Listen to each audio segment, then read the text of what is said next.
Welcome to the Hawley Baptist Church podcast, connecting you to a community in which everyone is welcome, lives are changing, and Jesus is King. Thanks for joining us today. You can subscribe to keep up to date with us. Did you know you can also join our service each Sunday via a live online meeting? Please get in touch to find out more about that. But for now, we pray you enjoy what God has in store for you in this episode and that it helps change your life for the better. In Jesus' name, welcome. Good morning and welcome to the HBC podcast on this Sunday morning or whenever you're watching. My name's Stu. And I'm Richard. And we add our welcome. So this morning we are continuing our series. This is going to be from Nehemiah 5. The title of today, I think, is Working Together and Winning Together. So I think that's going to be pretty interesting. And challenging. So we're just going to have the reading now. And then we're going to have a look at what Martin has to say. Nehemiah was a man who saw the brokenness of his city and refused to look away. His journey of prayer, courage, opposition and teamwork shows us that God is still in the business of rebuilding lives, communities and hope.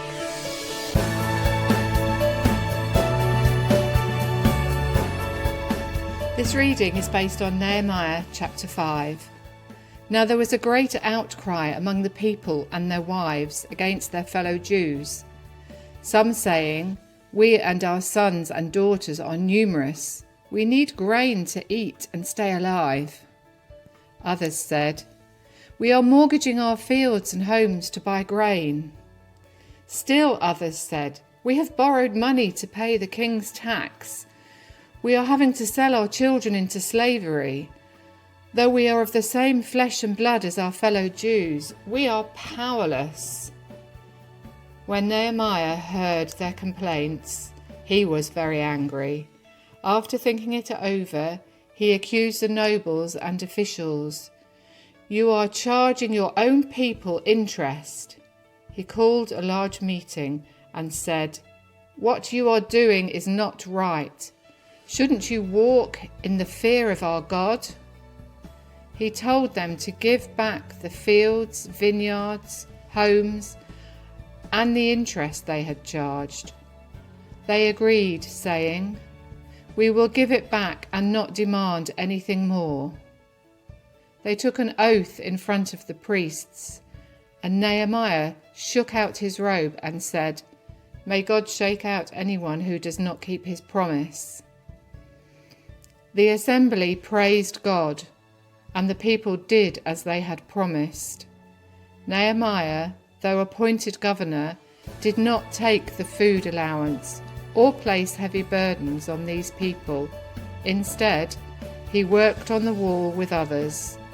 Every day, 150 people ate at his table, and he provided for them himself. He prayed, "Remember me with favour, my God, for all I have done for these people."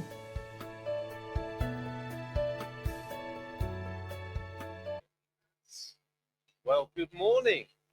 Great to see you guys. So we're carrying on our sermon series, Rebuilding Walls.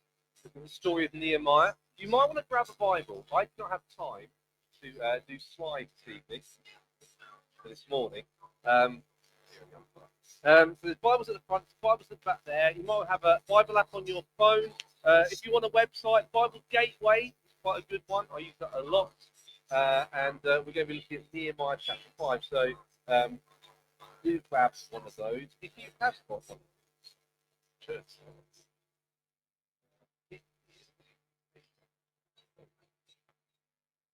Page number 487.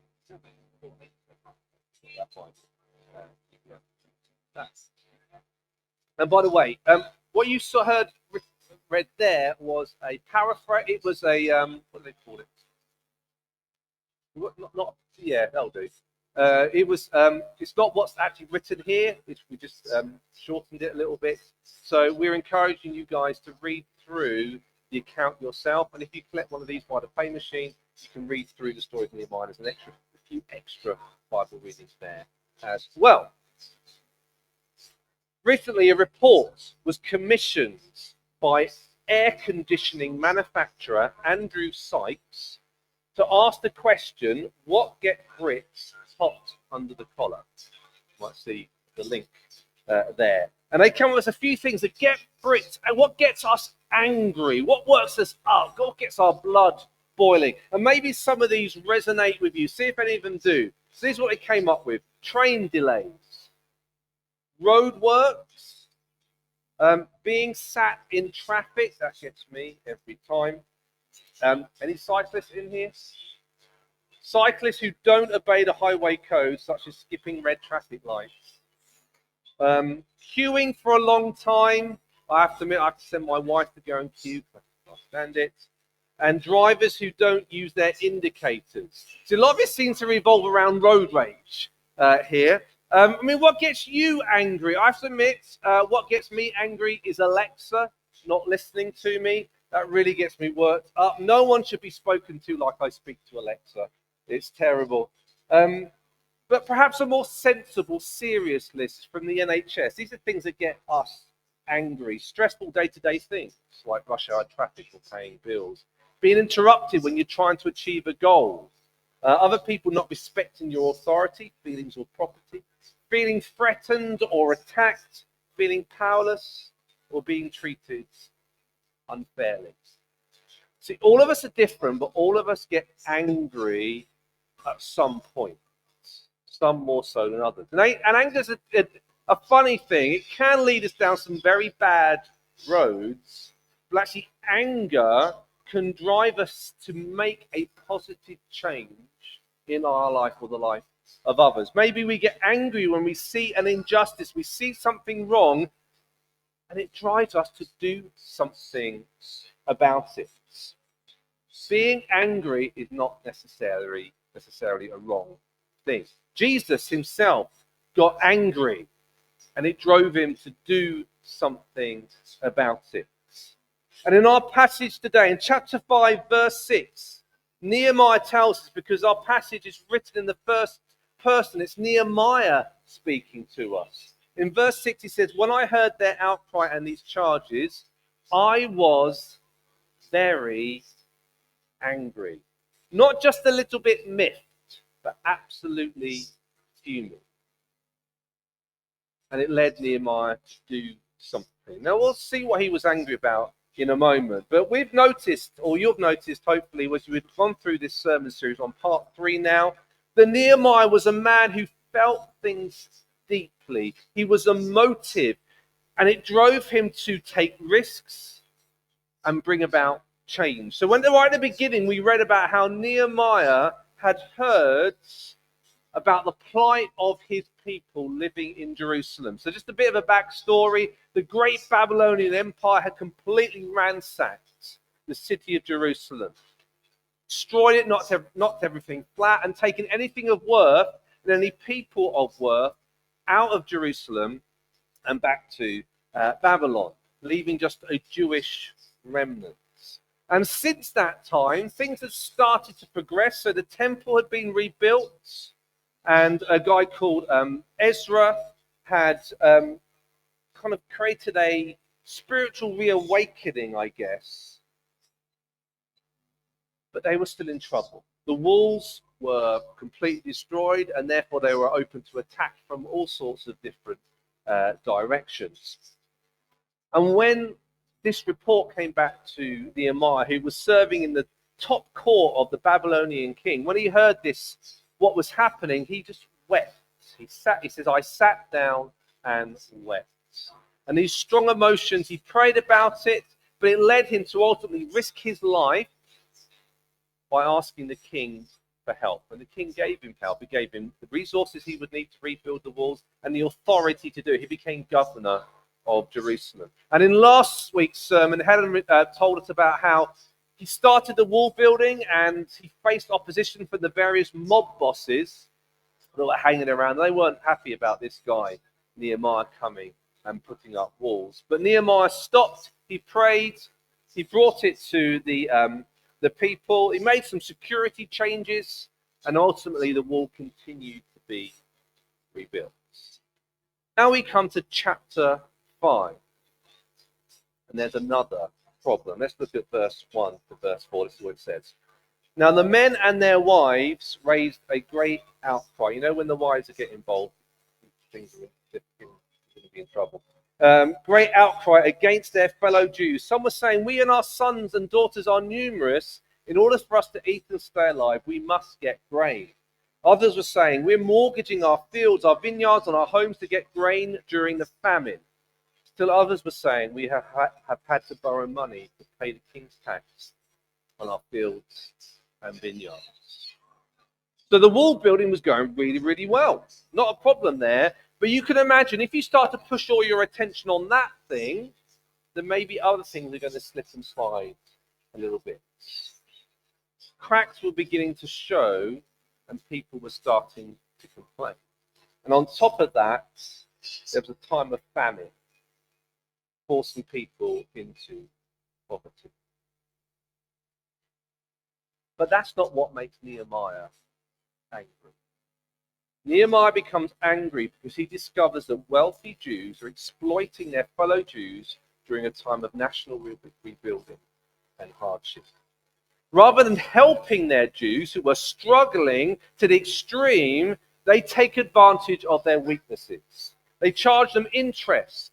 They make a profit. They're completely focused on themselves rather than the bigger picture.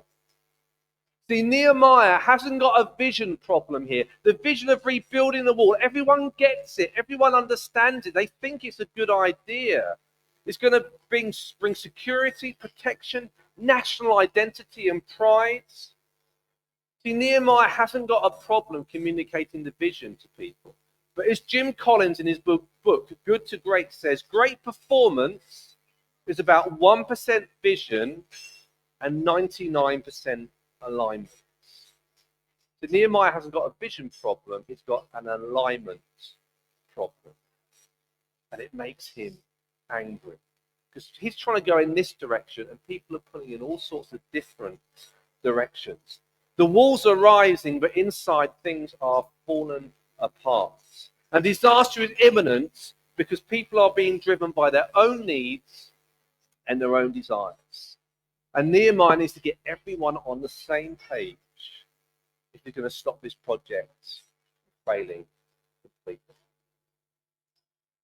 And this reminds me, in the New Testament, Paul is one of the early church leaders. He was a church planter, and he wrote many letters to churches all over their area, much of which is in our New Testament. And one letter he writes to a church in Corinth, and it's called 1 Corinthians. And Corinth was a pretty exciting church to be part of, but they also had lots of problems. And he points out to them in chapter 11, he says that you have differences, and differences are fine. Differences are not a problem, but there are also divisions as well. And those divisions were the rich were humiliating those that had nothing. That's what it tells us. The rich were humiliating those that had nothing. And the consequences, well, it tells us in verse 30, it says, that is why many among you are weak and sick. A number of you have fallen asleep. That's the euphemism for a number of you have died. Actually, this unity within the church in Corinth was causing that church to fall apart, and actually was causing harm, physical harm, to those people who are part of that church. See, Paul was asking for unity, but not uniformity. Differences are fine. And I love the fact that this church is full of differences. People from different backgrounds, different ethnicities. People who have different views and understandings on different theological matters. That is not a problem. We are not an army that's demanding you to all wear the same, act the same, believe the same. But actually, if we're to prosper as a church, we need to be united in a vision. And we'll come to that a little bit in a moment. We need to be all pulling in the same direction, because working together is winning together. We want to win, don't we? So what does Nehemiah do? Well, we look at verse 7. We find that, first of all, he thinks before he acts or say anything. That's always a good thing when you're angry. Just to stop, take a deep breath, and pause. And then he brings together all those wealthy guys who were guilty of causing this problem. He lays out a possible solution where, as we heard in the story, give back everything. Stop charging interest and just give it all back. Give back the property maybe they're confiscated for because they couldn't pay back their loans. Interestingly, Nehemiah also, this anger gets him to look at himself as well. He talks about the fact in here that maybe he wasn't charging interest to the same extent as the other guys were, but he was offering loans as well. And he had come to the realization that actually this depth of poverty called for gifts and not loans. He looks at his behavior and goes, I need to change what I do. And how do the people respond? Well, they toe the line. They sing from the same hymn sheets. They recognize that they were part of the problem and not the solution. And Nehemiah makes his own sacrifices for the sake of unity, refusing to use his position as governor for gain. Instead, he acts generously, providing food for the poor and hungry from his own table. See, sometimes working for unity requires sacrifice on our own parts. Working together equals winning together. I remember in my previous church, I had a very clear sense one year, I think it was about 2015, I was looking back through my notes, a very clear sense from God that he said to me, look, you've been working really hard. Things are going well, but this year, just step back and watch me at work.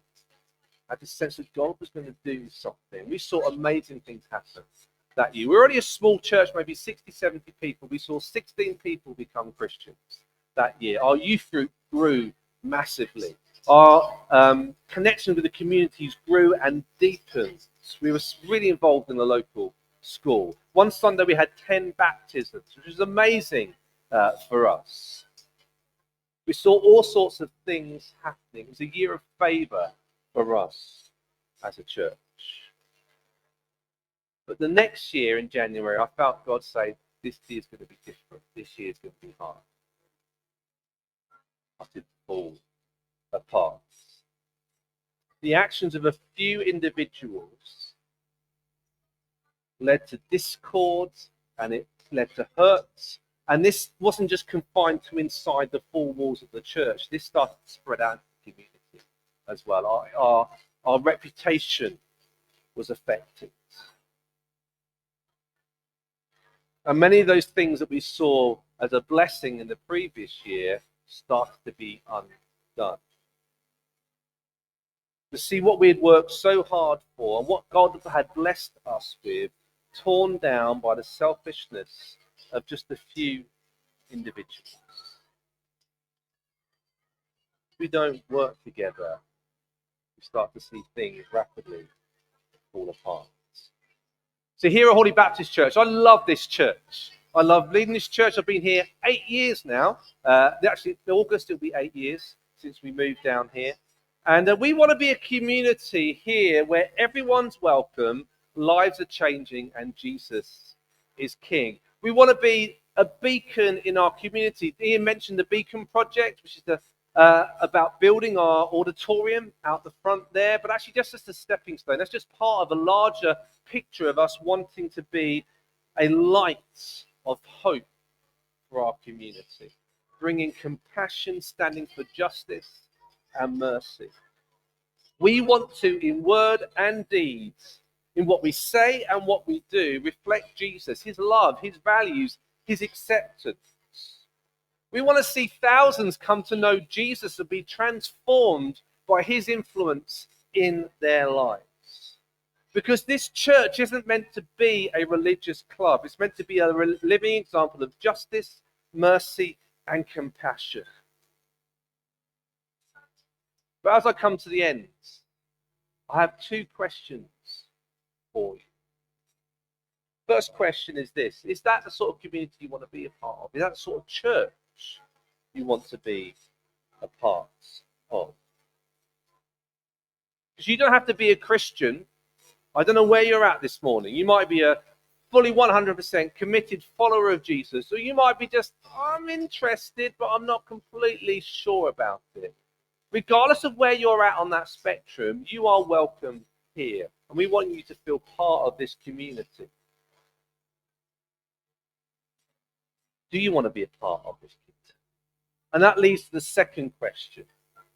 Is actually, are you willing to be a part of that vision to reach out and welcome and love and hope, standing up for justice and for giving mercy? Because if you're part of this community, if we want to see that win, then we all need to work together, regardless of where we are on that spectrum of belief. So are you welcoming? Are you loving? Are you accepting of others despite differences? Are you a beacon in your home and your workplace? See, predominantly, if you're a Jesus follower, I'm talking to you, or you are called, if you are following Jesus, to reflect Jesus in what you do. If you're not a Jesus follower, you're off the hook. You don't have to do this. But if you claim to be a follower of Jesus, you need to act like it. And you need to shine brightly.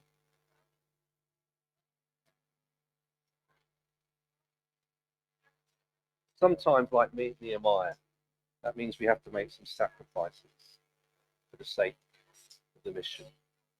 And maybe for you, it means the Sunday service isn't quite like how you would like it. Or perhaps you're a bit scared about talking to new people. We mentioned that last week. But imagine a church where people serve one another, speak up for one another, carry burdens together, and lay down privilege to lift someone else up. That's what Nehemiah was building. More than a wall, but a community. And are you willing to help Holy Baptist Church do yourself? Here are just a few questions.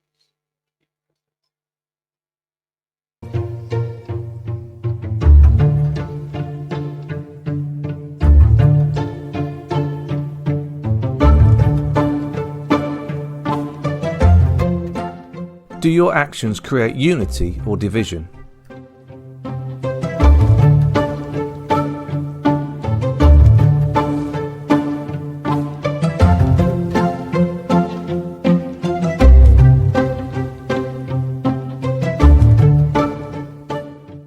How do they affect the reputation of the church?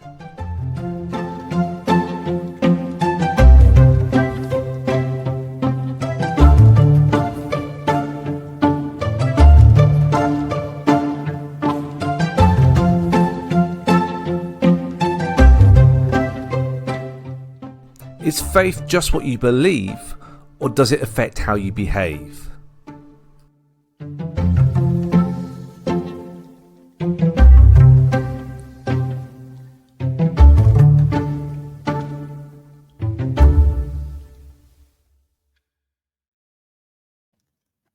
Oh, Interesting stuff. interesting. Yeah.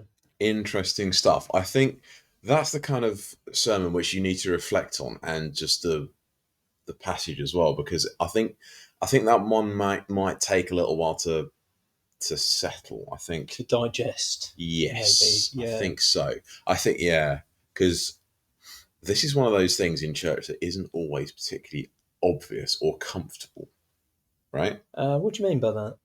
So whenever people start talking about like behaviors, either their own or other people's in church, it's always not very comfortable. Do you know what I mean? Because it's just it's trying, because sometimes you have to challenge people's behaviors, but you have to do it in a way that is loving and is Christ centered, right? And that can be hard when you don't agree with people. Yes. Do you know what I mean? It's not a particularly easy or comfortable thing. But it's good to challenge yes people. But you're talking about just Christians, aren't you? Yeah, absolutely. You're not talking about church, as in people that come to church, you're talking about. Yeah. So Fellow yeah, because believers. yeah, and it kind of you would imagine it kind of it's within an established relationship already, kind of just people that you know well, and just because sometimes you kind of get that sense that people are perhaps struggling with something or whatever it is, and kind of perhaps they're going down a bit of a wrong path. You start seeing changes in their behaviour. Do you know what I mean? Yeah, yeah. What was the last question? Remind me.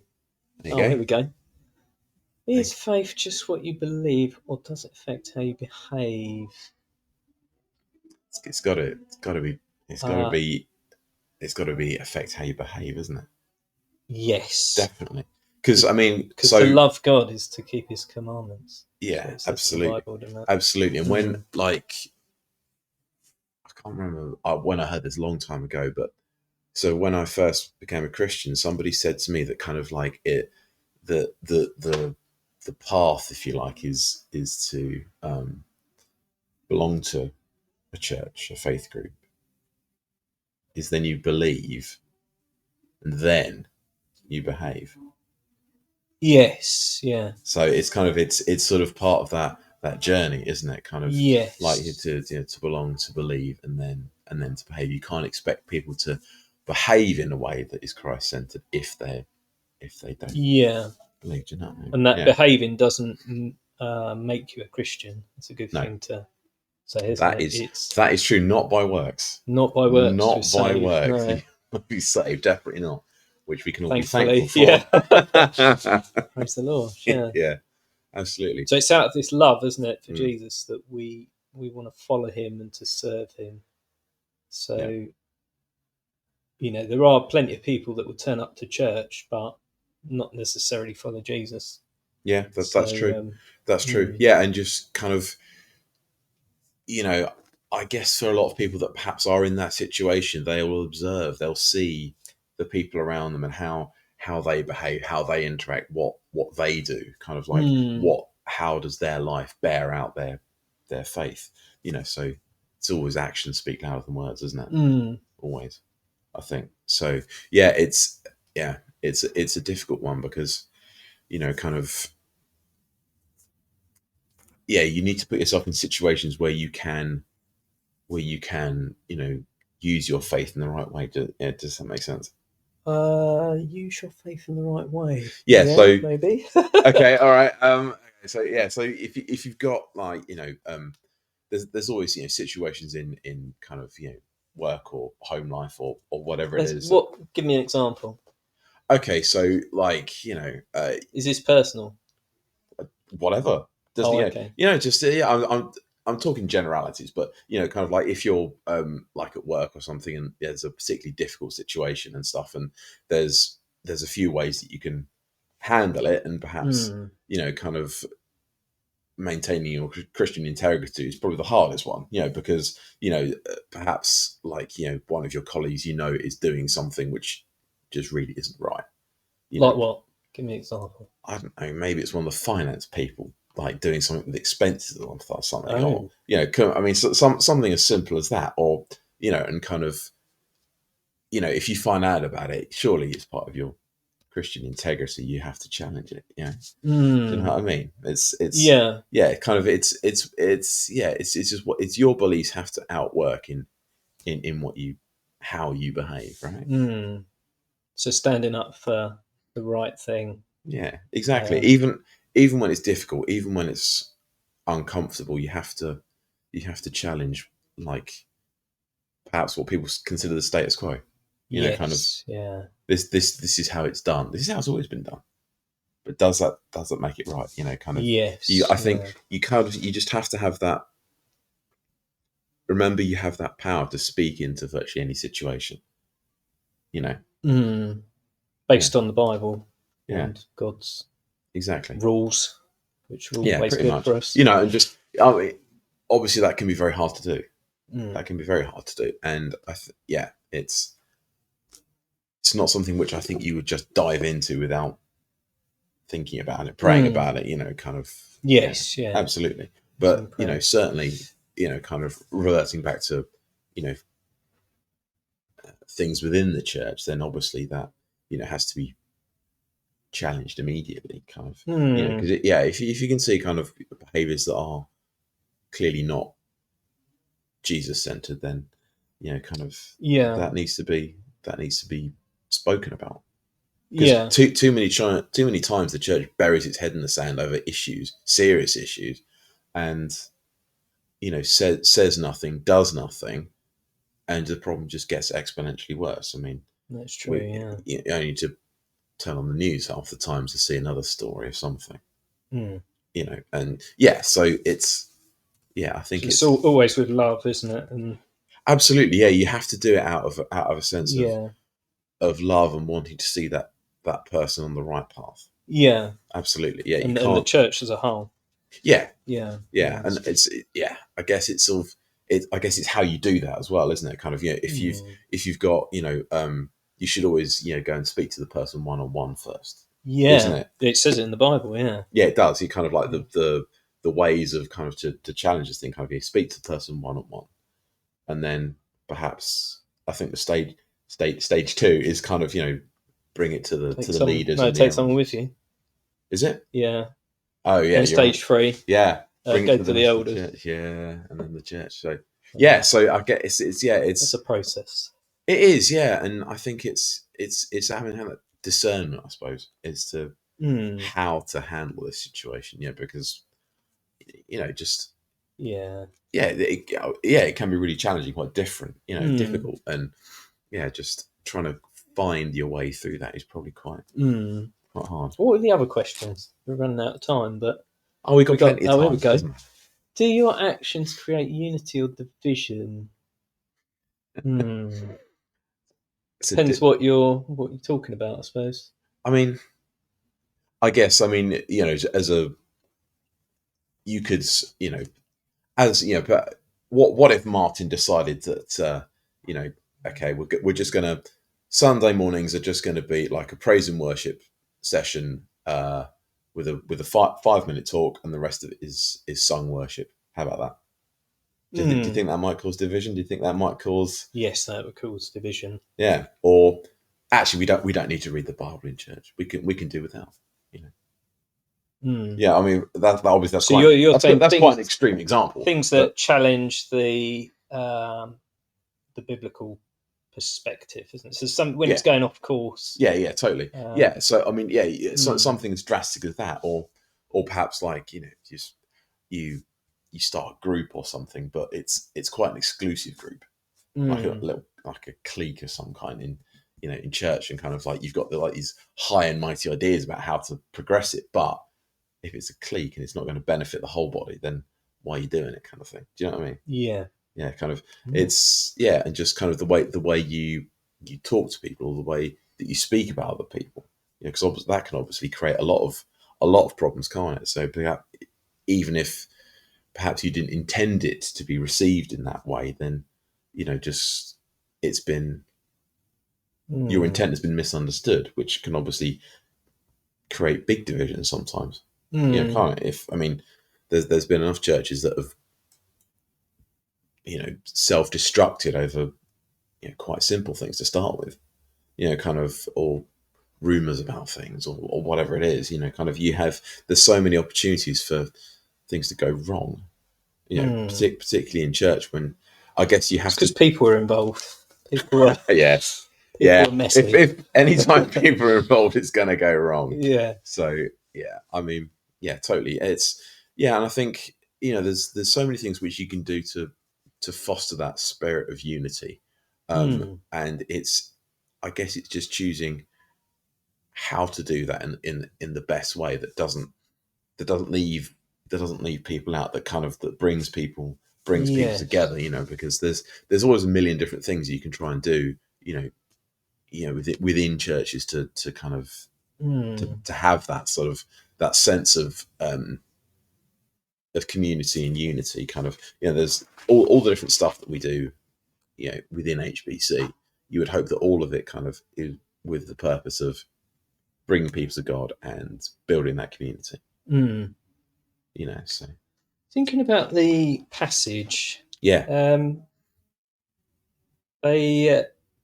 they basically ended up, rather than taking interest on the money, they ended up giving it to them, because I think it says he's given back 100 part of the money. So they're basically giving them. Do you think, as a church, we could give more, maybe financially, to those who haven't? It's a tricky one, isn't it? Yeah, I mean, I think something like that is quite difficult, particularly in this day and age when obviously, you know, people's finances are very heavily challenged. I think for a lot of people, it's a very difficult financial situation.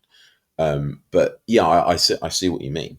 I mean, maybe there is more that we could do in certain situations and circumstances. You know, perhaps around like food banks, things. I mean, I don't know. Have you got an example in mind, or like what's your thinking? Thinking about the passage where they were like charging interest to their fellow, like people at church, you could say. They were lending the money, but charging them interest. I mean, I suppose we don't lend money, as far as I'm aware, to people, but is there a way that those that have got more money could give more? I think I suppose that's very much an individual thing, isn't it? Like, you know, for the individual, kind of like, you know, kind of God gives you certain resources, and how do you use those resources? You know, so I think that's kind of for the individual. But I see what you mean. It's definitely like something which, you know, all of us need to think about, absolutely, because what could I personally do to help someone in what the situation, or, you know, perhaps, you know, I think there is like a pastoral fund, like for emergencies and stuff, you know, but perhaps you could give into that, and, you know, obviously trust that the church is going to use that in the right way to help people in serious need. I don't know, something like that. But yeah, you could certainly look at that, couldn't you? I suppose. Yeah, interesting. Yeah. But yeah, this passage in particular is a bit. It's quite challenging, isn't it? Just because of like how you need to, how, you know, the individual needs to act, and how they and how we live. We need to be thinking about how others are living. Financially, in this instance, but people might be struggling in other ways. And when you're talking about challenging people, we need to think how's that going to be received? You know, can they actually do something about it? Or and I think that, isn't it? So whenever we kind of you talk about like money and resources, that kind of stuff, it's always a bit more difficult, and that does need to be handled carefully. You know, just But I think for the each person needs to think about that, you know, person as to how they can benefit other people. So definitely. Good. I think we're done there. I mean, exhausted this. I don't know. I think, I mean, there's probably a lot more we could dig into. You could, we could be here for hours. But I'm sure they don't want to hear it. Probably not. Hey, who knows? No, it's been good. It's always good chat. Good. But yeah, so thank you very much for joining us this morning. I hope what we're chatting about has prompted some thoughts and, you know, feelings and ideas in you, and just thank you for joining us. And we'll see you next time on any the podcast. Questions they can email in? Of course. What's all that? Any of course, it's in the video. You'll get all that in a minute. Good in the stuff. Video. So thanks for joining us, and we'll see you guys soon. Take care. Bye. Cheers. That is it for today's episode. Well done for joining us and making it here to the end. Hopefully you feel slightly encouraged at least, or that you want to follow Jesus just that little bit more closely. You can join us in the room on a Sunday, but if that's too big of a next step for you, did you know you can also join us online for a video feed to one of our morning services? Do get in contact with us if you'd like to find out how you can do that. If you've got any questions about what you've heard today, or about anything that's to do with following Jesus and just church lives, things that we might be able to help you with, we've got an email address just for you. It's gotquestions@hawleybaptist.org.uk. We'd love to hear from you there. Don't forget to share this. If you've enjoyed it, somebody else might do too. Share it with your friends. If you want to keep up to date with all that we do, hit that subscribe button to maintain that link with us and all that we produce. You can find it as well, links to these different things, on hawleybaptist.org.uk/media as well. Thank you for joining us again. We pray God blesses you, and we will look forward to you joining us next time.